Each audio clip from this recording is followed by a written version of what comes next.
The night my wife erased 9 years of fatherhood, it was snowing so softly outside our kitchen window that the whole world looked innocent. I was standing on a small wooden step stool on December 23rd, trying to hang the last ornament on the little artificial Christmas tree Emily and I had decorated every year since she was 4. The ornament was crooked, like always. A cheap ceramic star from a craft fair outside Columbus, painted with shaky gold letters that said Dad and Emily, 2016. I remember smiling at it because Emily had insisted the word Dad needed sparkles, even though half the glitter had fallen off years ago. The house smelled like cinnamon candles, pine spray, and the chicken pot pie I had warmed up because Lauren said she would be home late again. I was wearing an old Ohio State sweatshirt, one sleeve pushed up, a mug of coffee cooling on the counter, feeling that tired kind of peace a man gets when he thinks the hard part of life is just paying bills and keeping the furnace running. Then Lauren walked in wearing her red wool coat, her blonde hair tucked behind one ear, her phone still in her hand, and she said my name like she was about to tell me the grocery store was out of eggnog. Michael, we need to talk about Christmas. I turned with the ornament still in my fingers. Her face was calm. Not guilty. Not nervous. Calm. That should have warned me. I said, what about Christmas? She slipped off one glove finger by finger and placed it on the counter, careful and slow, like she was setting down evidence. Emily and I are spending Christmas with Daniel. For a second, I honestly thought I had heard her wrong. Daniel was her ex-husband, the man whose name had lived around the edges of our marriage like an old stain nobody wanted to point at. The man who forgot birthdays, missed school plays, and once mailed Emily a gift card with her name spelled wrong. I looked toward the staircase, and there she was, my 12-year-old girl, standing halfway down in her blue pajamas, holding the stuffed bear I bought her after her first dentist appointment. She did not run to me. She did not smile. She just watched, quiet and small, like someone had told her where to stand. I asked Lauren, carefully, why would you take my daughter to your ex-husband's house for Christmas? Her eyes sharpened. Not angry. Worse. Prepared. Then she said the sentence that made the room colder than the snow outside. She needs a real father this Christmas. The ornament slipped slightly in my hand, but I caught it before it hit the floor. Funny, the things a man notices when his life cracks open. The hum of the refrigerator. The red reflection of Christmas lights on the kitchen tile. The way Lauren's diamond ring tapped once against her phone screen. 9 years of lunches packed, fevers watched, tires changed, homework checked, and bedtime prayers whispered had just been reduced to a technicality. I did not raise my voice. I did not ask her how she could say that. I looked at Emily, and her eyes dropped to the floor. That hurt more than Lauren's words. Because children do not invent sentences like that. They inherit them. I kept my hand around that little ceramic star because letting it fall felt like admitting she had already won. Lauren watched me with the kind of patience people use when they believe they are explaining something to a child. Emily stayed on the staircase, one foot on the next step down, one foot frozen behind her, like she wanted to come to me, but had been told that moving would make things worse. I placed the ornament back on the tree slowly. Not because I was calm, because if my hands had nothing careful to do, they might start shaking, and I refused to give Lauren that picture of me. The clock over the stove read 8:17. The furnace clicked on. Warm air moved through the vent near my shoes, but I felt nothing from the knees down. Lauren folded her arms and said, please do not make this dramatic. Daniel invited us weeks ago. He has a beautiful place in Dublin, a real tree, a big dinner, his parents coming in from Cleveland. Emily deserves a normal Christmas. A normal Christmas. I almost laughed at that, not because it was funny, but because some words are so cruel they arrive wearing Sunday clothes. I looked around our kitchen, the one I painted twice because Lauren changed her mind about the shade of white, the one where Emily lost her first tooth into a bowl of cereal, the one where we had burned pancakes every Christmas morning and called it tradition. I asked, did Emily choose this, or did you choose it for her? Lauren's mouth tightened. She said, she is old enough to know where she feels valued. There it was again. Not a slap. A signature. She had been practicing. Emily's fingers squeezed that stuffed bear until its little brown head bent sideways. I wanted to tell her it was okay, that she was not in trouble, that no adult had the right to make a child carry the weight of their decisions. But Lauren stepped into the space between us before I could speak. She said, Michael, you have been good to her, but good is not the same as being her father. The words landed clean. Surgical. I felt something old inside me reach for an explanation, for proof, for a memory strong enough to defend itself. The emergency room bracelet I kept in my desk drawer. The school photos on my office wall. The little pink bike I spent 3 hours assembling in the garage while snow melted off my boots. But men like me learn a dangerous habit. We believe love should be obvious to the people who received it. So I said nothing. Lauren mistook my silence for defeat. I could see it in the way her shoulders relaxed. She picked up her phone, already moving on, already deciding the conversation was over. Emily whispered, "I am sorry," but it came out so small it barely crossed the room. I looked at her and nodded once, because I did not trust my voice yet. That was the moment I understood the fight was not about Christmas. It was about erasing me one careful sentence at a time. Lauren was not leaving for one holiday dinner. She was moving the border of my family while I stood inside my own home. I turned off the coffee maker, wiped the counter with a paper towel, and hung the crooked star higher on the tree. My hands had stopped shaking by then. That should have scared her. That night, after Lauren sent Emily upstairs and disappeared into the bedroom with her phone, I stayed in the kitchen with the Christmas lights blinking against the window. Red, green, like a warning signal nobody else could see. The house became quiet in the way houses get quiet after something has been broken, but nobody has admitted it yet. I pulled one chair out from the table and sat down facing the tree. The crooked star watched me from the top branch. Dad and Emily, 2016. 9 years fit inside those painted words. I met Emily when she was 3 years old, all blonde curls and suspicious blue eyes, hiding behind Lauren at a diner outside Dayton while rain streaked the windows. She had a purple jacket zipped to her chin and a plastic dinosaur clenched in one hand. Lauren told her to say hello. Emily did not. She stared at me like I was another adult who might leave if the weather got bad. I did not push. I just slid my French fries across the table and said dinosaurs probably like potatoes. She looked at the fries, then at me, then took one without a word. That was our beginning. Not dramatic. Not perfect. Just a small hand reaching across a sticky diner table. The first time she called me Dad, she was 5. It happened by accident at a Kroger checkout line 2 days before Thanksgiving. She dropped a box of cereal, I caught it against my knee, and she said, "Dad, you saved the marshmallows." Then her whole face changed, like she had stepped on a crack in the sidewalk. I pretended not to notice because some gifts fall apart if you grab them too fast.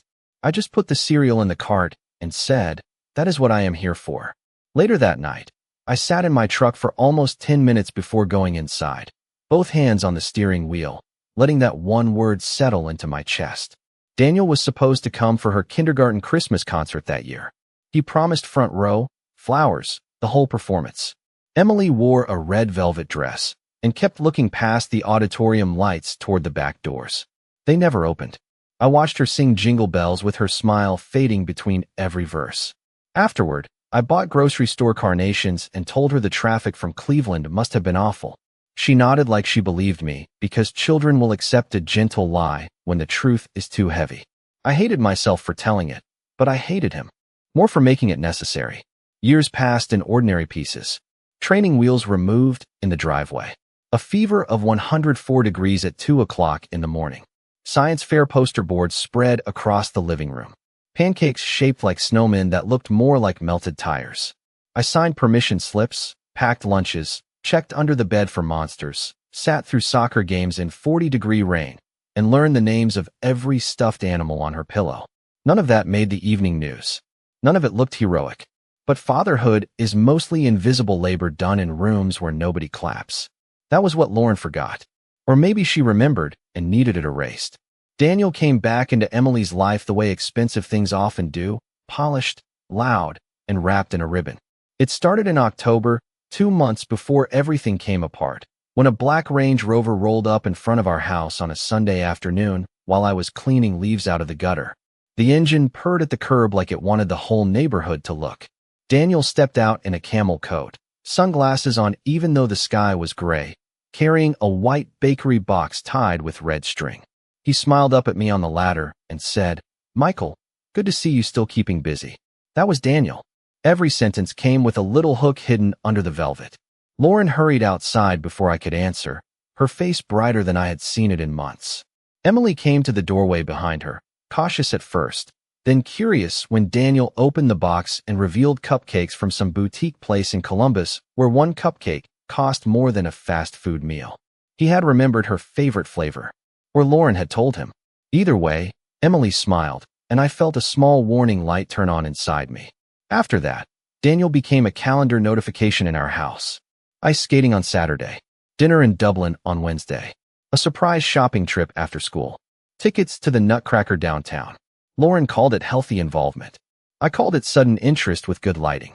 The man had missed years of ordinary weather, but now he wanted the Christmas card version of fatherhood, the clean photos, the pretty table, the easy moments that smelled like peppermint and money. He did not know Emily hated peas unless they were hidden in pot pie. He did not know she still slept with a nightlight when storms rolled through. He did not know she rubbed the seam of her sleeve when she was nervous. But he knew how to hand her a glossy bag from Nordstrom and say, "Your dad thought you might like this," while glancing at me just long enough to make sure I heard the word. Lauren changed during those weeks, too. Not all at once. That would have been easier to fight. She changed in small, careful edits. She stopped asking me what time I would be home and started telling me what plans had already been made. She called our traditions cute, the way people describe something old they no longer respect. When I suggested we cut down a tree at the farm outside town like we did every year, she said Daniel already had a 12-foot Fraser fir being delivered, and Emily deserved something magical for once. For once, I had spent 9 years trying to make magic out of overtime pay, coupons, and borrowed time. Apparently, all it took to make it disappear was a taller tree. One evening, I found Emily sitting at the kitchen table with a new silver bracelet on her wrist. Daniel had given it to her. Lauren stood behind her, smiling as if I should be grateful. Emily said, "He told me all dads know what girls like." She said it softly, like she was repeating a line from a play she did not fully understand. I looked at that bracelet, then at Lauren, and something in me went still again. Daniel was not trying to become a father. He was trying to become a replacement. And Lauren was helping him measure the space where I used to stand. The bracelet was the first thing I noticed, but it was not the thing that broke me. That came 3 nights later, when I picked Emily up from winter choir practice at school. The parking lot was glazed with thin ice, the kind that makes every headlight look stretched and nervous. She climbed into my truck with her backpack pressed to her chest instead of tossing it on the floor like usual. I had brought her hot chocolate from the gas station on the corner because the school auditorium was always freezing, and normally she would have smiled at the whipped cream melting through the little plastic lid. That night, she just held it with both hands and stared out the windshield. I asked if practice went okay. She nodded. I asked if Mrs. Patterson still made them sing the high part twice. She nodded again. Silence filled the cab. The heater blew hard, smelling faintly like dust and old coffee. Halfway home, while we were stopped at a red light near the pharmacy, Emily said, "Maybe I should call Daniel Dad at Christmas, just so it will not be awkward." The light turned green. I did not move until the car behind us gave one polite tap of the horn. My foot found the gas pedal, but the rest of me stayed at that red light. I asked her who told her it would be awkward. She rubbed the seam of her sleeve with her thumb, exactly the way she did when spelling tests made her anxious. "Nobody," she said. "It just makes Mom happy when I try." That sentence was small, but it carried furniture. It carried late-night conversations I had not heard, little suggestions folded into bedtime, quiet corrections after school, smiles given as rewards, and silence used as punishment. I looked at my daughter, this child I had taught to ride a bike and boil spaghetti and check the oil level in my truck, and I realized she was not choosing between 2 fathers. She was trying to survive the weather adults had created around her. I did not argue. I did not tell her Daniel had not earned the word. I just said, "You never have to call anyone anything to make grown people comfortable." Her eyes filled for half a second. Then she turned toward the window like she could hide in the reflection. That night, after she went upstairs, I opened the old metal file box in my home office. Until then, I had kept memories like memories. Photos in frames, birthday cards in drawers, hospital bracelets in envelopes, school forms buried under tax papers. But when someone starts rewriting your life, memory is not enough. You need dates. You need signatures. You need the kind of paper that does not care who cries first. I found the emergency room discharge papers from when Emily had pneumonia at 6. My name was listed as guardian contact because Daniel never answered his phone. I found third-grade field trip forms, dental invoices, the receipt for her first pair of glasses, every one paid from my checking account. I found a printed email from Lauren in 2018, written after Daniel skipped another scheduled weekend. It said, "I do not know what Emily and I would do without you. You are the only father she trusts." I sat there under the desk lamp, reading that line until the words stopped looking like English. Then I took a picture of it. Then another. I made a folder on my laptop and named it Christmas, not because I wanted to fight, but because Lauren had chosen the holiday as the place to bury me. By midnight, I had scanned 27 documents. By 1 o'clock in the morning, I had found something I had forgotten existed. A voicemail transcript from Daniel, forwarded by Lauren years ago during a custody argument. His words were plain, lazy, almost bored. "I cannot keep doing this parenting schedule. I have my own life. Michael is better at that stuff anyway." I leaned back in the chair and listened to the furnace hum through the wall. Outside, snow tapped against the window like tiny fingers. For the first time since Lauren said that sentence in the kitchen, I did not feel helpless. I felt awake. By 7:30 the next morning, I was sitting in the parking lot outside Hayes Family Law with a blue folder on the passenger seat and frost crawling along the edges of my windshield. Christmas Eve had arrived quietly, the way trouble sometimes does, wrapped in church bells and radio songs about peace on earth. I had slept maybe 2 hours. Not real sleep, just the kind where your body shuts down while your mind keeps walking through the same burning house. The office sat above a small bakery on Main Street, between a dentist and a tax preparer, with gold letters on the glass door that read Rebecca Hayes, attorney at law. I found her name through a man at work who had gone through a custody fight 3 years earlier. He did not give me a speech. He just slid her card across the break room table and said, "She likes facts more than feelings." That sounded like exactly the person I needed. Rebecca Hayes was 51, with silver streaks in her dark hair and eyes that made small talk feel unnecessary. She shook my hand once, pointed to the chair, and said, "Start with the sentence that brought you here." So I did.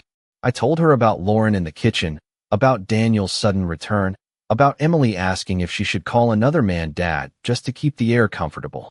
I expected Rebecca to soften when I said that part. She did not. She only wrote it down. Then I opened the blue folder. Hospital records, school forms, receipts, emails, voicemail transcripts. 9 years of invisible fatherhood stacked into neat, trembling piles. Rebecca read in silence, and the room filled with the sound of paper turning. Outside her window, people were buying pastries and coffee, carrying red gift bags, laughing into the cold morning like the world had not just shifted under my feet. After almost 20 minutes, Rebecca leaned back and removed her glasses. "Biology can start a story," she said, "but responsibility writes the ending." I did not know why that sentence hit me so hard, but it did. Maybe because it was the first thing anyone had said that made the ground feel level again. Then she asked a question that changed the temperature of the room. Did Daniel ever sign anything limiting or surrendering parental rights? I told her I did not know. She asked if I had old custody papers. I remembered a box in the garage, one Lauren told me years ago not to worry about, because it was ancient history.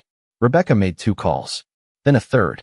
By noon, a copy of the old filing landed in her email from the county records office.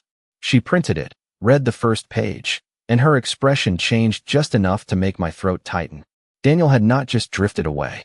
He had signed an agreement years earlier giving Lauren primary decision-making authority and limiting his own parenting time after repeatedly failing to appear. There was also a child support enforcement note. He had fought harder to reduce payments than he ever fought to see Emily. Rebecca tapped the paper once with her pen. "This is not a man reclaiming responsibility," she said. "This is a man borrowing the title without paying the cost." Then came the second turn. In the emails I had forwarded, Rebecca noticed something I had missed. Lauren had mentioned my separate savings account twice in messages to Daniel. She had also mentioned the house, the equity, and how things would be easier once I was emotionally out of the way. Not gone. Not divorced. Out of the way. My stomach went cold. Christmas was not a family reunion. It was a stage. And I was the man they expected to walk off quietly before the curtain rose. At 5:40 that evening, Lauren walked out of our bedroom dressed like she was attending a holiday gala, instead of taking our daughter across town to a man who treated fatherhood like a seasonal hobby. Emily followed behind her in a cream sweater, black skirt, and the silver bracelet Daniel had given her shining against her wrist. She looked beautiful and miserable, the way children look when adults dress them for a picture nobody asked them to be in. I stood by the front window with my coat already on, the blue folder locked inside my truck, and watched snow drift under the porch light. Lauren paused when she saw me. For a second, uncertainty moved across her face. Then pride covered it. She said, "We will be back tomorrow afternoon." I asked if Emily had packed her medication for the cough she still had from last week. Lauren blinked like the detail annoyed her. Emily touched her coat pocket and whispered, "I have it." I nodded. That tiny exchange told me more than any argument could have. The person paying attention was not the person claiming the title. Lauren took Emily by the shoulder and guided her toward the door. Before stepping out, Emily looked back at the little tree in our living room. The crooked star was still there, catching the light. I gave her a small smile. She tried to return it, but Lauren opened the door and the cold air swallowed the moment. Their car pulled away at 5:47. I know because I wrote it down. That is what facts do. They hold still when people do not. I waited 10 minutes, then drove to Rebecca Hayes' office, where she was standing outside in a dark wool coat with a leather briefcase in one hand and a look on her face that said Christmas Eve had become a workday. She got into my passenger seat without ceremony. On the drive to Dublin, she reviewed the plan. No shouting, no accusations without documents, no emotional speeches that could be twisted later. "You are not going there to win a room," she said. "You are going there to stop a false story from becoming the official one." Daniel's house sat at the end of a curved street lined with perfect white lights and mailboxes shaped like little brick monuments. It was the kind of neighborhood where every driveway looked freshly cleared and every wreath looked professionally hung. Through the front windows, I could see a 12-foot Christmas tree glowing in gold and white, taller than the ceiling in our living room, taller than anything Emily and I had ever dragged home from the tree farm. There were people inside, maybe 12 or 15 of them, moving through warm light with glasses in their hands. I parked across the street and let the engine idle. Rebecca looked at me and said, "Are you ready to stay calm?" I looked at that house, at Lauren standing near the fireplace with her hand on Emily's back, at Daniel laughing like a man who had already taken his victory photo. I said, "I have been calm all week." We walked to the front door at 6:32. Before I could ring the bell, I heard Daniel's voice through the glass. He was giving a toast. His words came out smooth and loud, meant for an audience. Some men show up late and call it love. Some men pay bills and think that makes them fathers. Then he laughed softly, and a few people joined him because money teaches people when to laugh. He continued, "But tonight, Emily gets to spend Christmas with real family." I looked at Rebecca. She did not speak. She only nodded once. Inside, Lauren smiled. Emily stared down at her shoes. I pressed the doorbell, and the sound moved through that perfect house like a crack across ice. Daniel opened the door with a smile already prepared, the kind a man wears when he thinks the world is on his side. The smile did not last. His eyes moved from my face to Rebecca standing beside me, then to the blue folder tucked under my arm. Behind him, the room quieted in layers. First the laughter stopped. Then the Christmas music seemed too loud. Then even the fire in the stone fireplace sounded like it was waiting. Lauren stepped forward, her hand still resting on Emily's shoulder, and said, "Michael, this is inappropriate." I looked at Emily first. Not Lauren. Not Daniel. Emily. Her eyes were wide, scared, and shining under the gold light from that perfect 12-foot tree. I said, "I am not here to ruin Christmas. I am here because somebody already tried to." Daniel gave a short laugh and turned toward his guests as if they were an audience he could still control. He said, "This is exactly what I meant. Some men cannot handle being replaced." Rebecca opened her briefcase. That small click changed the room more than any shouting could have. She stepped inside and said, "Mr. Whitman, my name is Rebecca Hayes. I represent Michael Carter. I strongly suggest everyone lowers the temperature of this conversation." Daniel's father, an older man in a green sweater, frowned from beside the fireplace. Lauren's face lost color so slowly it looked like the lights were dimming across her skin. I walked to the dining table and placed the blue folder on the polished wood. I did not throw it. I did not slam it. I laid it down gently, because truth does not need noise when it has weight.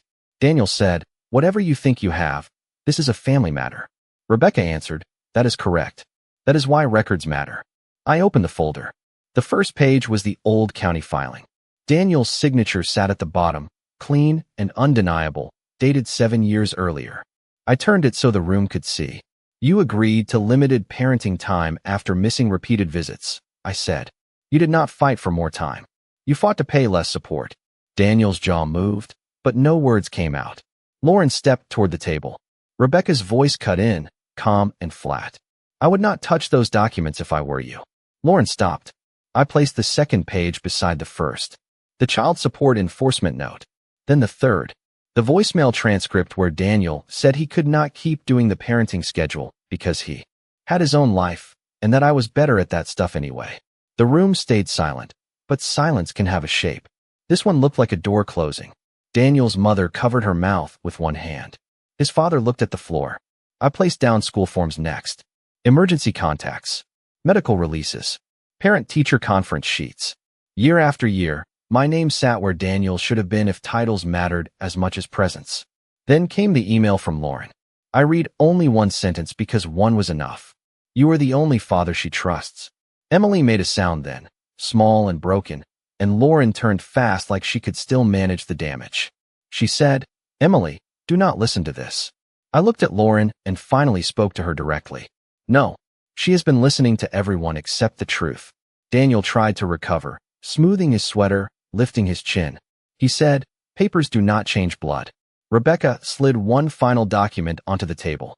It was the petition Lauren had once started, the one requesting that I be recognized formally for the role I had already lived every day. She had never finished it because, as she admitted in an old email, keeping things vague gave her more control.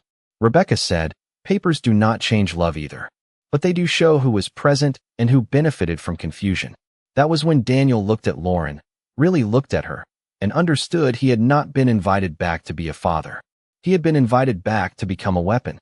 Emily pulled her shoulder away from her mother's hand. It was not dramatic, just 1 inch of distance.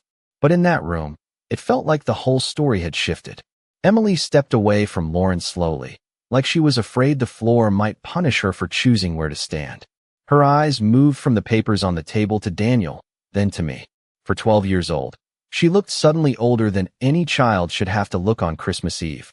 Daniel opened his mouth, then closed it again. Without the room laughing for him, without Lauren guiding the story, he seemed smaller than the house he owned. Lauren reached for Emily, but Emily pulled her arm back and whispered, I want to go home. 4 words, soft as breath, strong as a verdict. Lauren's face tightened. She said, Sweetheart, you are confused. Emily looked at her mother with tears sitting on her lashes and said, No, Mom. I am tired. That broke something in the room, not loudly, not dramatically, but enough that every adult there understood the child had been carrying more than her overnight bag. I walked toward her, stopping a few feet away because I wanted the choice to be hers. I said, I can take you home if that is what you want. She nodded once, then crossed the room and wrapped her arms around my waist. I had held her through fevers, nightmares, school disappointments, and broken friendships, but that hug felt different. It felt like a door opening after someone had hidden the key. I put one hand gently on the back of her head and looked over her shoulder at Lauren. For years, I had mistaken keeping peace for protecting my family. That night, I learned peace without truth is just a pretty room with the lights turned low. Rebecca gathered the documents, leaving copies with Daniel's father because he asked for them in a voice that no longer sounded proud. Daniel did not stop us. Lauren followed us to the foyer, her heels clicking across the marble like a countdown losing rhythm. She said my name once, then again, softer the second time. Michael, please. I turned with Emily beside me, her hand gripping my coat sleeve. Lauren's eyes were wet now, but tears are not always regret. Sometimes they are just the sound control makes when it breaks. She said, we can talk about this at home. I answered, we will talk through attorneys.